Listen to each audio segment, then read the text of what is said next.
Hello বন্ধুরা, study motivation YouTube চ্যানেলে তোমাদের সকলকে স্বাগত। আজকে আমি তোমাদের ক্লাস 3 বাংলা পাতাবাহার বইয়ের নদী কবিতাটির অনুশীলনের সমস্ত প্রশ্ন উত্তর করিয়ে দেব। ক্লাস 3 এবং ক্লাস 4 এর বইয়ের অনেক কবিতা ও গল্পের প্রশ্ন উত্তর আমি করে দিয়েছি। তোমরা প্লেলিস্টে গিয়ে দেখে নিও বা ভিডিও ডেসক্রিপশনেও লিংক দেওয়া আছে, সেখান থেকে দেখে নিও। 1 নম্বর, একটি বাক্যে উত্তর দাও। 1-এর 1 দাগ। নদীর কথা বললে প্রথমেই তোমার কোন নদীর নাম মনে আসে? উত্তর, নদীর কথা বললে প্রথমেই আমার গঙ্গা নদীর নাম মনে আসে। 1-এর 2 দাগ। নদী থেকে আমরা কোন কোন জিনিস পাই? নদী থেকে আমরা জল, মাছ প্রভৃতি পাই। 1-এর 3 দাগ। নদীতে চলে এমন কয়েকটি যানবাহনের নাম লেখো। উত্তর, নদীতে চলে এমন কয়েকটি যানবাহনের নাম হলো নৌকা, জাহাজ, লঞ্চ। 1-এর 4 দাগ।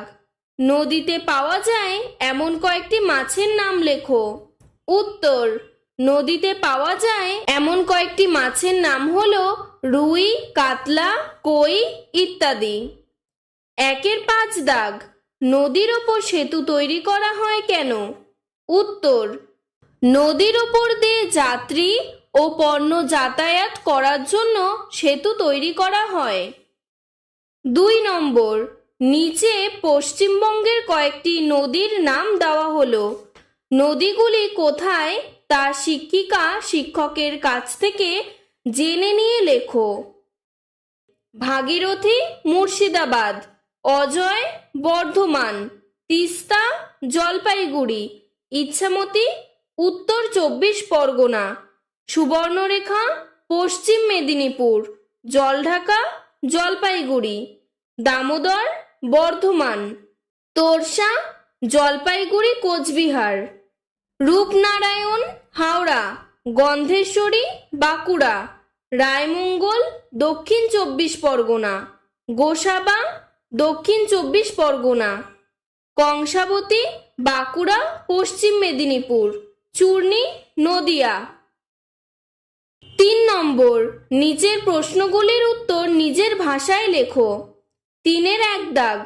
কবিতায় কবির মনের ইচ্ছাটি কি? উত্তর, কবির ইচ্ছে যদি নদী বাঁকা পথে না গিয়ে সোজা পথে যেত তাহলে কবিও সারা জীবন নদীর সঙ্গে যেতেন। 3-এর 2 দাগ। সেই ইচ্ছা অনুযায়ী তিনি চলতে পারলেন না কেন? উত্তর, নদী সোজা পথে না গিয়ে বাঁকা পথে যায়। কবি 10 জনার নিষেধের কারণে বাঁকা পথে যেতে চান না, তাই তার ইচ্ছা অপূর্ণই থেকে যায়। 3-এর 3 দাগ। নদী কিভাবে তার চলার পথে এগিয়ে চলে? উত্তর, নদী কখনোই সোজা পথে এগোয় না, সে চিরকালই তার নিজের ইচ্ছা মতো পথ তৈরি করে নিয়ে এঁকে বেঁকে এগিয়ে চলে। আজকের ভিডিওটি এতটুকুই। ভিডিওটি ভালো লাগলে লাইক করে চ্যানেলটিকে সাবস্ক্রাইব করে দেবে। ধন্যবাদ।